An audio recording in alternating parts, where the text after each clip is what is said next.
all of a sudden Saul was starting to realize a problem that we're incredibly familiar with, is that his failures had come with him.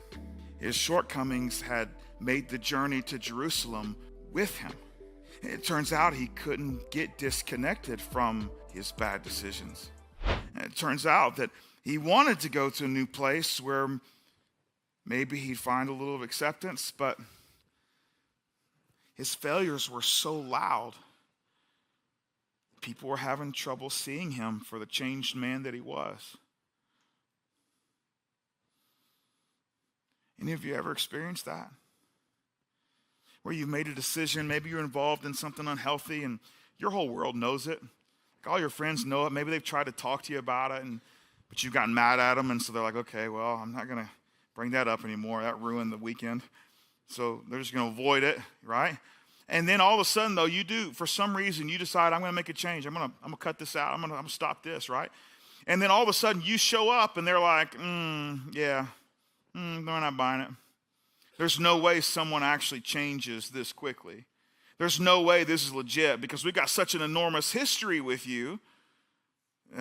We know you too well to know that this new movement in your life, maybe it's legit for a minute, but the truth is you will be back to the old you before you know it. The truth is that our failures are our most committed followers, aren't they? They'll follow us anywhere. Man, it's like our shadow, and we try to Peter Pan that bad boy, but we can't. You know what I'm saying? Like we can't. It's like stuck to us, and our failures just follow us everywhere. And they're committed. Our failures are committed to following us. They're like, hey, friend, wait up. I'm coming with you. And I'm like, no, don't come with me. Like, no, I got to come with you. Are you worried your failures follow you? The truth is, most of us are, because most often we become fearful of our failures. I've been there many times. Our failures will follow us. There's no way around it. Which is why there has to be a mindset shift. And if failures feel a little more weighty than just simply a shadow, where you can feel failures not just that, hey, they're there like a shadow would be there, but they actually are pulling on you, like they've got a little grip on you, that they've got maybe they've attached a chain to you or a rope to you, or maybe they're pulling at your shirt and they're grabbing, maybe they've got a hold of your feet and you're like dragging them to wherever you're going and they are locked on tight and they're not gonna let go.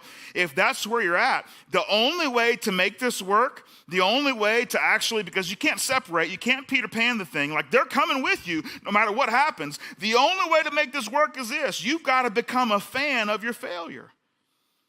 You got to become a fan of your failure. You got to do what Saul did, right? In that moment, Saul says, hey, here's the deal. If you want to look at how determined I am, look at how big I failed at persecuting the church. He's not hiding it anymore. He's like, yeah, that was me, 100%. And I'm telling you, if God can just take that ridiculousness, if he will allow me to take that same desire and that same energy and that same determination, and he will allow me to leverage it towards something for him, there's no telling what God can do. He said, hey, I'm going to be a fan of my failure because I know God can leverage my failure for something incredible.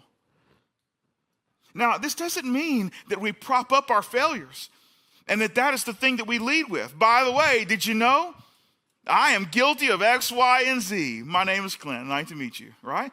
That we're not exalting the failure. It's just that we're a fan of it. Because when we're a fan of it, here's the deal. Failing in that moment, when we become a fan of our failures, it's because we realize this is the truth. Failing leads to learning. Failing leads to learning. And so now, are we happy about the failures? No. Are we proud of them? No. But we're a fan of them because it's like, man, I have learned so much, and I'm so grateful that God has extended me another opportunity to do what he has called me to do in spite of the enormous opportunity to learn, which is now called a failure. That failures lead to learning. And the truth is, if we can figure that out, if we really do become fans of our failures, that allows our failing to lead to our learning. Learning leads to growing. Man, if you had asked anyone, is there anyone who needs to spiritually grow? Right? Like nobody in the Jewish world would have said, Saul probably could use a little spiritual growth. Like he's probably here, he needs to kind of go. Nobody would have had Saul on his list. But Saul grows exponentially more than he could ever dream, hope, or imagine on the backside of him beginning to learn from his failures. He becomes a spiritual giant that dwarfs who he was prior to his road to Damascus experience. In fact, it almost makes his spirituality prior to meeting Jesus look like it didn't even exist relative to what he becomes. Learning leads to growing, and ultimately, growing leads to fulfilling. And that's both ways. That your growth will fulfill you, that you will suddenly understand what satisfaction is, what being satisfied is, in a way you've never experienced. Because you are also not just fulfilled, you are fulfilling what God desires for you. And when you are in that rhythm, when you are in that type of stride, nothing can touch you. Things stop. Man, there's obstacles, there's speed bumps, people tackle you, so people touch you for sure. But the truth is, it's just we're going to keep going because the satisfaction of being inside the desires of God allows you to see the obstacles and the issues with a different kind of clarity.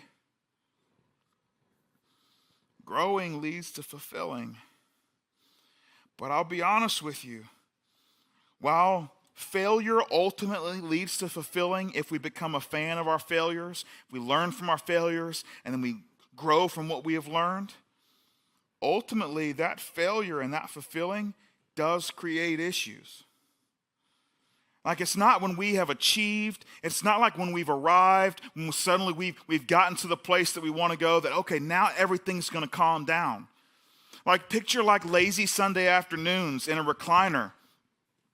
Maybe if you're a football fan, it's watching some football where the Falcons actually win a game.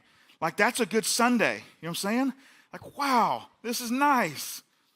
I don't even remember what that's like, but it's nice, right?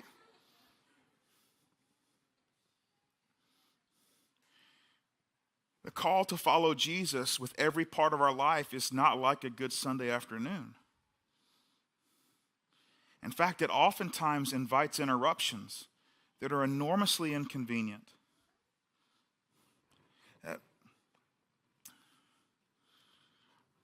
When we take a look at what God was able to do through Saul, we only have to skip a couple of chapters further through all of this mess, and we find that Saul is also known as Paul.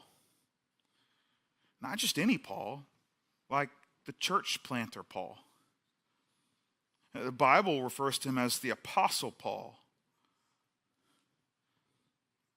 And this Saul started unlike any, if you were to look at what Paul, the church planter, accomplishes, and all you had was that, no one would ever guess that that was his beginning. That's the way that God made him into the person he would become. At the end of the day, what we find is that Paul ends up writing 13 books that we find in the Bible. almost right at half of the entire New Testament, right? The Bible's got two sections, an Old Testament, which chronicles the making of the people of God, and the New Testament, which chronicles from Jesus forward to the birth of the church and the first couple of generations after it.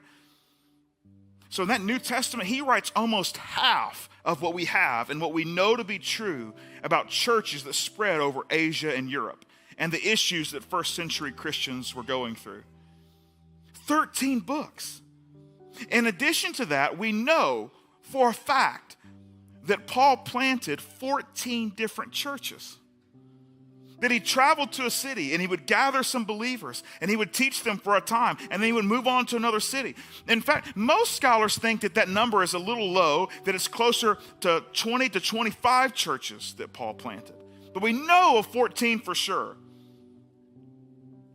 And the truth is, though, is those churches that he planted, they weren't just churches. They were church planting churches because the church planter planted them.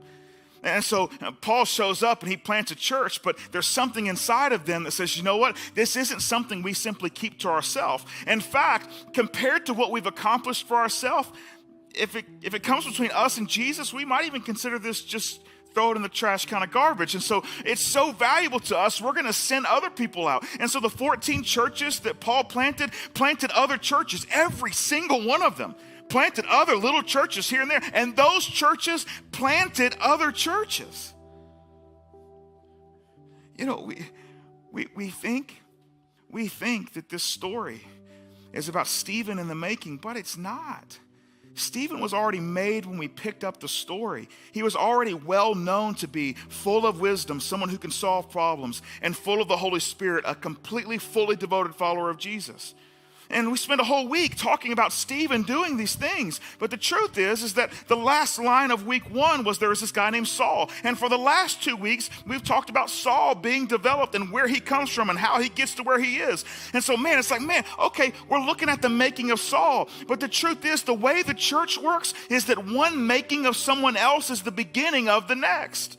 And so, Stephen started it, and then Saul continued it. But the truth is, the 14 churches that Saul ended up planting, that Paul ended up planting, planted other churches. And before you know it, it crossed the pond. And before you know it, it was here in Georgia. And before you know it, it grew up into this enormous thing that now is you and I. That we are a result of the first 14 he planted 1,900 years ago. This moment of in the making for Saul is really the beginning of our making. It's the beginning of our story.